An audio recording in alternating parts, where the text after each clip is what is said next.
Assalomu alaykum, hurmatli yurtdoshlar. Bugun men pensionerlar uchun kuchga kirayotgan yangi cheklovlar, to'lovlarni vaqtincha to'xtatishga olib kelishi mumkin bo'lgan holatlar va har bir pensioner bilishi shart bo'lgan muhim qoidalar haqida batafsil tushuntirib beraman. Bu ma'lumot juda muhim. Chunki bitta hujjat muddati o'tib ketgani, bitta ariza vaqtida topshirilmagani yoki bank kartasi bo'yicha kichik xatolik ham pensiya pulining kechikishiga sabab bo'lishi mumkin. Shu sababli videoni oxirigacha ko'ring, yaqinlaringizga ham yuboring. Hozirning o'zida kanalga obuna bo'ling va videoga like bosing. Chunki men bu kanalda oddiy odamlar tushunadigan tilda pensiya, nafaqa, hujjat va davlat to'lovlari bo'yicha eng kerakli ma'lumotlarni tushuntirib boraman. Avval ko'p pensionerlar pensiya tayinlangandan keyin hammasi avtomatik davom etadi deb o'ylardi. Ya'ni bir marta pensiyaga chiqdim. Endi har oy belgilangan kunda pul tushaveradi. Hech kim mendan boshqa hujjat so'ramaydi degan qarash keng tarqalgan edi. Amalda esa pensiya tizimida har doim nazorat bo'lgan. Faqat oxirgi yillarda bu nazorat elektron bazalar, bank ma'lumotlari, yashash joyi, pasport ma'lumotlari, ish faoliyati va boshqa davlat idoralari bilan bog'langan holda kuchayib bormoqda.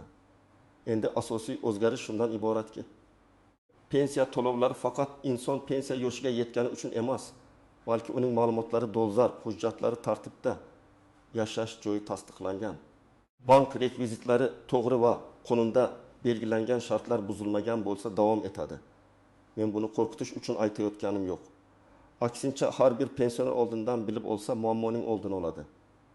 Eng xavfli holat shuki, odam xatoni o'zi bilmaydi. Pul tushmay qolgandan keyin esa bankka boradi. Bank pensiya jamg'armasiga yuboradi. U yerda esa hujjat, ariza yoki ma'lumot yangilanmaganligi ma'lum bo'ladi. Natijada vaqt ketadi, asab ketadi. Ayrim hollarda pul bir necha hafta kechikadi. Ilgari ko'p masalalar mahalla, pochta yoki og'zaki ma'lumot orqali hal bo'lgandek ko'rinardi. Hozir esa ko'p narsa elektron tekshiruvga bog'lanmoqda. Pasport muddati tugagan bo'lsa, fuqaroning shaxsini tasdiqlashda muammo chiqishi mumkin. Yashash manzili o'zgargan bo'lsa, lekin pensiya bo'limiga xabar qilinmagan bo'lsa, to'lov yo'nalishi noto'g'ri qolishi mumkin. Pensioner uzoq muddat chet elda bo'lsa, ayrim holatlarda to'lovni davom ettirish uchun qo'shimcha tasdiq talab qilinadi. Nogironlik pensiyasi olayotganlar uchun qayta ko'rik muddatlari alohida ahamiyatga ega. Boquvchisini yo'qotganlik pensiyasida esa o'qish, nikoh, ishga kirish, yosh chegarasi kabi omillar ta'sir qilishi mumkin. Endi men eng muhim cheklovlarni birma-bir tushuntiraman. Birinchi cheklov hujjatlar bilan bog'liq. Pensionerning shaxsini tasdiqlovchi hujjati, ya'ni pasport yoki ID karta ma'lumotlari dolzarb bo'lishi kerak. Agar hujjat muddati tugagan bo'lsa yoki familiya, ism, tug'ilgan sana, yashash joyi bo'yicha o'zgarishlar bo'lib, ular tizimda yangilanmagan bo'lsa, pensiya olishda kechikish paydo bo'lishi mumkin. Masalan, 38 yoshli otaxon ID kartasini almashtirish kerak edi, lekin kasal bo'lgani uchun buni 2 oyga kechiktirdi. Shu vaqt ichida bankda identifikatsiya bilan bog'liq savol chiqdi va pensiya kartasiga pul tushgan bo'lsa ham yechib olishda muammo yuzaga keldi. Bunday vaziyatda ayb pul ajratilmaganda emas, balki hujjat tasdiqlash zanjirida uzilish bo'lganda bo'ladi. Ikkinchi cheklov bank kartalari va hisob raqamlari bilan bog'liq. Hozir ko'p pensiyalar bank kartasiga o'tkaziladi. Bu qulay, lekin karta muddati tugagan, bloklangan, yo'qolgan yoki boshqa bankka o'tkazilgan bo'lsa, pensioner buni vaqtida bildirmasa, to'lov kechikishi mumkin. Men ko'p uchratadigan misol shunday. Pensioner kartasining muddati tugaganini bilmaydi. Chunki karta uyda turibdi. U esa pulni nabirasi orqali yechib keladi. Belgilangan kuni pul tushmaydi. Bankka borilganda karta muddati tugagani aytiladi. Yangi karta chiqariladi. Lekin pensiya bo'limiga yangi rekvizitlar yuborilmagani uchun keyingi to'lov ham kechikishi mumkin. Shuning uchun karta muddati tugashidan kamida 1 oy oldin bankka borib, kartani yangilab qo'yish kerak. Uchinchi cheklov yashash joyi va ro'yxatdan o'tish masalasiga tegishli. Pensiya tayinlanganda odatda fuqaroning yashash manzili ro'yxatdan o'tgan joyi va unga xizmat ko'rsatuvchi bo'lim aniqlanadi. Agar pensioner bir tumandan boshqa tumanga ko'chib o'tsa, ayniqsa boshqa viloyatga ko'chsa, bu haqda tegishli organlarga xabar berish kerak. Aks holda eski joy bo'yicha ma'lumot qoladi. Yangi joyda esa pensionerning ishi ko'rinmasligi mumkin. Masalan, Samarqanddan Toshkent viloyatiga ko'chgan onaxon ro'yxatdan o'tishni kechiktirsa, u pensiyani olishda muammoga duch kelishi mumkin. Chunki tizim uni eski manzilda ko'rsatadi. Amalda esa u boshqa joyda yashayapti. Bunday holatda eng to'g'ri yo'l yangi manzil bo'yicha ro'yxatdan o'tish, keyin pensiya jamg'armasi bo'limiga murojaat qilib, pensiya ishini yangi manzilga o'tkazish. 4-chi cheklov chet elga chiqish bilan bog'liq. Men bu masalani juda ehtiyotkorlik bilan tushuntiraman. Chunki hamma chet elga chiqqan pensionerning pensiyasi avtomatik to'xtaydi degan gap noto'g'ri. Lekin pensioner uzoq muddat xorijda bo'lsa, yashash maqomi, doimiy yashashga chiqish, bank orqali pul olish, ishonchnoma berish va shaxsni tasdiqlash masalalari paydo bo'lishi mumkin. Masalan, farzandlarining oldiga Turkiya yoki Rossiyaga 6 oyga ketgan pensioner o'z kartasini uyda qoldirgan bo'lishi mumkin. Pullar tushadi, lekin u o'zi yecha olmaydi yoki ishonchnoma muddati tugaydi. Natijada qarindoshi bankdan pul ola olmaydi. Shuning uchun uzoq muddat chet elga chiqayotgan pensioni oldindan bank, notarius va pensiya jamg'armasi bo'yicha ishlarni tartibga solib ketishi kerak. 5-chi cheklov nogironlik pensiyasi va tibbiy qayta ko'rik bilan bog'liq. Agar pensioner nogironlik pensiyasi olayotgan bo'lsa, uning nogironlik guruhi muddatsizmi yoki ma'lum muddatgami, shuni aniq bilish kerak. Agar nogironlik ma'lum muddatga berilgan bo'lsa, qayta ko'rikdan o'tish vaqti o'tkazib yuborilsa, to'lov vaqtincha to'xtatilishi mumkin. Masalan, guruh nogironligi 1 yilga berilgan, inson 15 maygacha qayta ko'rikdan o'tish kerak bo'lsa, lekin u uygacha bormasa, tizimda uning huquqi tasdiqlanmagan bo'lib qoladi. Keyin u qayta ko'rikdan o'tadi, hujjat tiklanadi. Lekin oradagi davr uchun to'lovni tiklash alohida tartibda ko'rib chiqiladi. Bunday holatda odamlar ko'pincha men kasal edim, bormadim deyishadi. Men tushunaman, lekin tizim uchun tibbiy xulosa kerak. Shuning uchun muddatlarni oilangiz bilan birga kalendarga yozib qo'ying. 6-chi cheklov o'quvchisini yo'qotganlik pensiyasi va o'qish holati bilan bog'liq. Bunday pensiya oladigan farzandlar, talabalar yoki boshqa huquqli shaxslar ma'lum shartlarga rioya qilish kerak. Agar bola voyaga yetsa, o'qishni tugatsa, kunduzgi ta'limdan sirtqi ta'limga o'tsa yoki o'qishdan chetlatilsa, pensiya olish huquqi o'zgarishi mumkin. Sol uchun 19 yoshli talaba otasidan o'quvchini yo'qotganlik pensiyasi oladi. U 1-kursdan keyin o'qishni tashladi, lekin bu haqda xabar bermadi. Tizim keyinroq buni aniqlasa, ortiqcha to'langan mablag'ni qaytarish talabi ham chiqishi mumkin. Shu sababli bu turdagi pensiyada har bir o'zgarish darhol ma'lum qilinishi kerak. 7-chi cheklov ortiqcha to'lov va noto'g'ri ma'lumot berish bilan bog'liq. Agar pensioner biror daromad, ish faoliyati, o'qish holati, oilaviy ahvol yoki huquqiga ta'sir qiladigan boshqa ma'lumotni yashirsa, keyin tizim buni aniqlashi mumkin. Bunda faqat pensiya to'xtashi emas, balki ortiqcha olingan pulni qaytarish masalasi ham qo'yiladi. Men ko'rgan holatlardan birida fuqaro nafaqa olish uchun daromadi yo'qligini bildirgan, lekin keyin uning rasmiy ish haqi borligi aniqlangan. Natijada bir necha oy davomida olingan to'lov qayta hisob-kitob qilingan. Pensionerlar uchun eng xavfsiz yo'l ma'lumotni yashirmaslik. Chunki bugun yashirilgan narsa ertaga elektron bazalarda ko'rinib qoladi. Endi kimlar ayniqsa ehtiyot bo'lish kerakligini tushuntiraman. Birinchi navbatda hujjat muddati tugayotgan pensionerlar. Agar pasport yoki ID karta muddati tugashi o'z qolgan bo'lsa, kutib o'tirmang. Ikkinchi guruh bank kartasi muddati tugagan yoki kartasini yo'qotganlar. Uchinchi guruh boshqa tumanga, boshqa viloyatga yoki chet elga ko'chib yurganlar. To'rtinchi guruh nogironlik pensiyasi oladigan va qayta ko'rik muddati yaqinlashganlar. Beshinchi guruh o'quvchisini yo'qotganlik pensiyasini olayotgan talabalar va ularning ota-onalari. 6-chi guruh ishonchnoma orqali pensiya oldirayotganlar. Ishonchnomaning muddati, notarial tasdiqi va bank talablari juda muhim. Kimlar xavotir olmasligi mumkin? Agar sizning hujjatlaringiz tartibda bo'lsa, kartangiz faol bo'lsa, manzilingiz o'zgarmagan bo'lsa, nogironlik qayta ko'rgi muddatsiz bo'lsa yoki barcha ma'lumotlaringiz vaqtida yangilangan bo'lsa, ortiqcha vahimaga hojat yo'q. Lekin men baribir yiliga kamida bir marta o'z pensiya ma'lumotlaringizni tekshirtirib qo'yishni maslahat beraman. Chunki xatolik faqat pensioner tomonidan emas, ba'zan texnik sabablar bilan ham bo'lishi mumkin. Masalan, bank rekviziti noto'g'ri yozilgan, telefon raqami eskirgan, familiyada bitta harf farq qilgan yoki eski manzilli qolib ketgan bo'lishi mumkin. Endi istisnolar, tuzoqlar va ko'pchilik sezmaydigan nozik jihatlarga o'taman. Birinchi nozik jihat shuki, pensiya to'xtashi bilan pensiya huquqi yo'qolishi bir xil narsa emas. Ba'zi holatlarda to'lov vaqtincha ushlab turiladi, lekin hujjatlar to'g'rangach tiklanadi. Masalan, bank kartasi muammosi bo'lsa, pensiya huquqi bekor bo'lmaydi, faqat pulni olish kanali ishlamaydi. Lekin huquqni belgilaydigan asos yo'q bo'lsa, masalan, nogironlik muddati tugab qayta tasdiqlanmasa yoki o'quvchisini yo'qotganlik pensiyasi uchun o'qish sharti bajarilmasa, unda masala jiddiyroq bo'ladi. Ikkinchi nozik jihat ishonchnoma. Ko'p pensionerlar kasalligi. Yoshi yoki chet elda bo'lgani sababli pensiyasini farzandi, kelini, nabirasi yoki boshqa qarindoshi orqali oldiradi. Buning uchun ishonchnoma rasmiy bo'lishi, muddati o'tmagan bo'lishi va bank talablariga mos kelishi kerak. Og'zaki bu mening o'g'lim degan gap bank uchun yetarli emas. Agar ishonchnoma muddati tugasa bank pul bermaydi, pensioner esa pulimni berishmayapti deb o'ylaydi. Aslida bank qonuniy hujjatsiz pul bera olmaydi. Shuning uchun ishonchnoma berilgan kun muddati va kimga berilgani alohida yozib qo'yilishi kerak. Uchinchi nozik jihat qarzdorlik va majburiy undirish. Ayrim pensionerlarning bank kartasida kredit, aliment, sud qarori, kommunal qarzdorlik yoki boshqa majburiy undirishlar bo'lishi mumkin. Bunday holatda pensiya kartasiga pul tushganda ma'lum qismi ushlab qolinishi ehtimoli bor. Bu hamma pul olib qo'yiladi degani emas, lekin qonunda belgilangan tartibda ushlab qolishlar bo'lishi mumkin.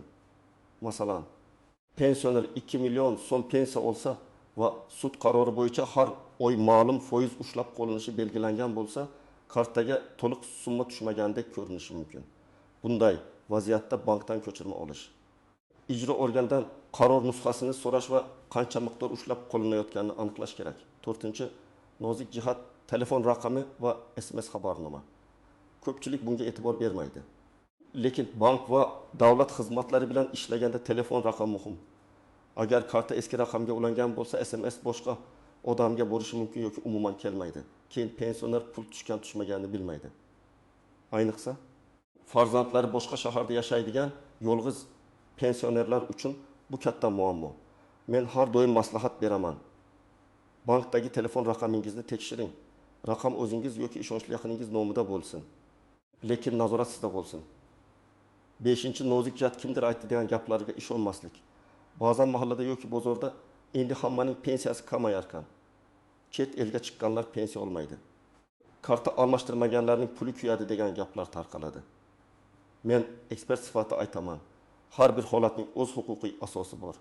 Siz eshitgan gapni darhol vahima qilish o'rniga rasmiy manbadan tekshiring. Pensiya jamg'armasi bo'limi, bank, yagona interaktiv davlat xizmatlari portali yoki davlat xizmatlari markazi orqali ma'lumot oling. Og'zaki mish-mish asosida hujjat topshirish, ariza yozish yoki kimlargadir pul berish juda xavfli. 6-chi nozik jihat ortiqcha to'langan pensiya.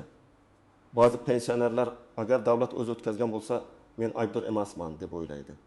Lekin agar to'lov noto'g'ri ma'lumot, kech xabar berish yoki huquq tugaganidan keyin davom etgan bo'lsa, keyinchalik qaytarish talabi chiqishi mumkin. Masalan, talaba o'qishdan chetlatilgan, lekin o'quvchisini yo'qotganlik pensiyasi yana 3 oy tushgan. Keyin bu aniqlansa, o'sha 3 oy uchun mablag' qaytarilishi so'raladi. Shuning uchun tushib turibdi. Demak, meniki degan fikr har doim ham to'g'ri emas. Endi eng muhim qism, nima qilish kerak? Men sizga aniq tartibni aytaman. Birinchi qadam, hujjatlaringizni tekshiring. Pasport yoki ID kartangizning amal qilish muddatini ko'ring. Agar muddati tugagan bo'lsa yoki tugashiga oz qolgan bo'lsa, davlat xizmatlari markaziga yoki ichki ishlar organlarining tegishli bo'limiga murojaat qilib, hujjatni yangilang. Hujjat yangilangandan keyin bankda va pensiya bo'limida ma'lumotlar yangilangan-yangilanmaganini tekshiring. Ikkinchi qadam, bank kartangizni tekshiring. Karta muddati qachon tugashini ko'ring. Agar kartangiz yo'qolgan bo'lsa, darhol bankka xabar bering va bloklating. Yangi karta olganingizda. Pensiya shu kartaga tushish uchun kerakli rekvizitlar to'g'ri ulanganini aniqlang. Bankdan hisob raqami yoki karta rekvizitlari bo'yicha ma'lumotnoma kerak bo'lsa, oling. Ayniqsa pensiya bir bankdan boshqa bankka o'tkazilayotgan bo'lsa, ariza yozilishi kerak bo'lishi mumkin. 3-chi qadam, yashash manzilingizni tartibga soling. Agar ko'chgan bo'lsangiz, ro'yxatdan o'tish masalasini cho'zmang.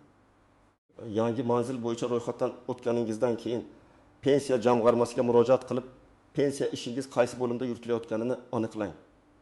Agar eski manzilda qolgan bo'lsa, uni yangi manzilga o'tkazish bo'yicha ariza bering.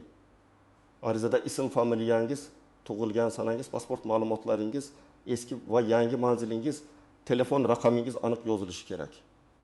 4-qadam, agar nogironlik pensiyasi olayotgan bo'lsangiz, tibbiy qayta ko'rik muddatini yozib qo'ying. Bu muddatni faqat o'zingiz emas, farzandingiz yoki ishonchli yaqinlaringiz ham bilsin. Qayta ko'rik uchun kerakli tibbiy hujjatlarni oldindan yig'ing. Shifokor xulosalari, tahlillar, davolanish varaqalari, ambulator karta ma'lumotlari va boshqa talab qilinadigan hujjatlar. Oxirgi haftaga qoldirmang. Chunki tibbiy muassasalarda navbat bo'lishi mumkin. 5-qadam, agar pensiyani ishonchnoma orqali oldirsangiz, ishonchnoma muddatini tekshiring. Notariusga borib, ishonchnoma kimga, qancha muddatga va qaysi vakolatlar bilan berilganini aniqlang. Pensiya olish, bankdan pul yechish, hujjat topshirish, ariza berish kabi vakolatlar aniq ko'rsatilgan bo'lishi kerak. Agar pensioner chet elda bo'lsa, konsullik orqali rasmiylashtiriladigan hujjatlar masalasini oldindan aniqlash zarur. 6-qadam, agar pensiya tushmasa, vahima qilmang, lekin kutib ham o'tirmang. Avval bankdan hisob ko'chirmasini oling. Pul tushganmi yoki yo'qmi? Ushlab qolish bo'lganmi?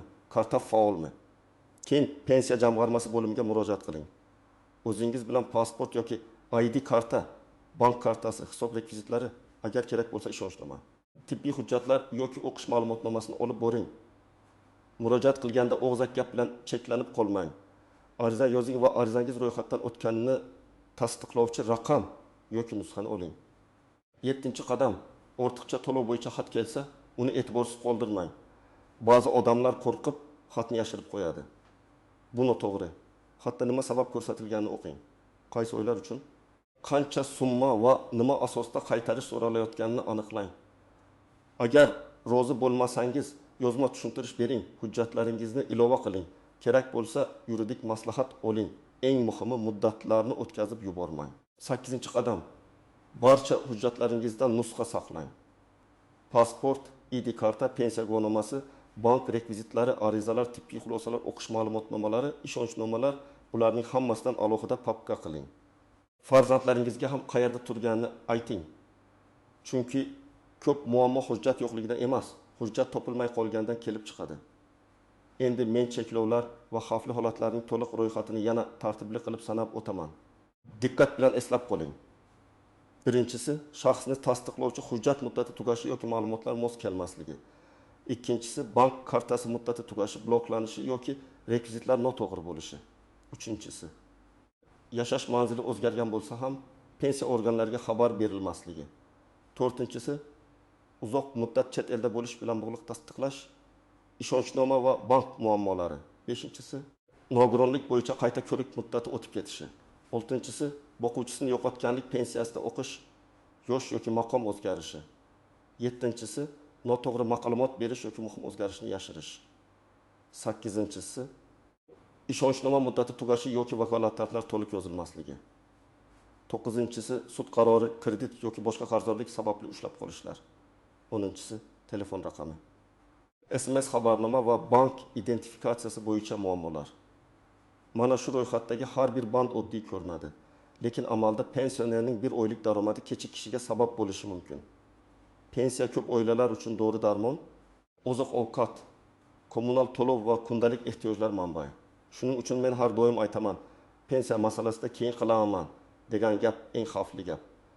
Bugun bitta hujjatni tekshirish ertaga bir oy yugurib yurishdan yaxshiroq. Xulosa qilib aytsam, yangi cheklovlardan qo'rqish emas, ularni bilish kerak. Agar hujjatlaringiz tartibda bo'lsa, bank kartangiz faol bo'lsa, manzilingiz to'g'ri bo'lsa va siz o'zgarishlar haqida vaqtida xabar bersangiz, pensiya olishda katta muammo bo'lmasligi kerak. Lekin hujjat muddati, qayta ko'rik sanasi, ishonchnoma, o'qish ma'lumotnomasi va bank rekvizitlariga beparvo qarasangiz, to'lov kechikishi yoki vaqtincha to'xtashi mumkin. Men sizga maslahat beraman.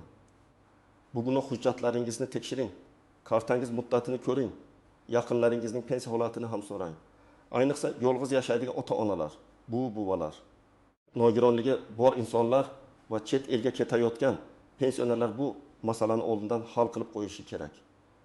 Agar sizda pensiya kechikishi, karta muammosi, nogironlik qayta ko'rigi yoki ishonch-oshnoma bo'yicha savol bo'lsa, izohlarda yozib qoldiring. Men imkon qadar keyingi videolarda eng ko'p uchrayotgan savollarga alohida javob beraman. Video foydali bo'lgan bo'lsa, like bosing, yaqinlaringizga yuboring va kanalga obuna bo'ling. Chunki bunday ma'lumotni vaqtida bilgan odam o'z huquqini ham, pulini ham, vaqtini ham himoya qila oladi.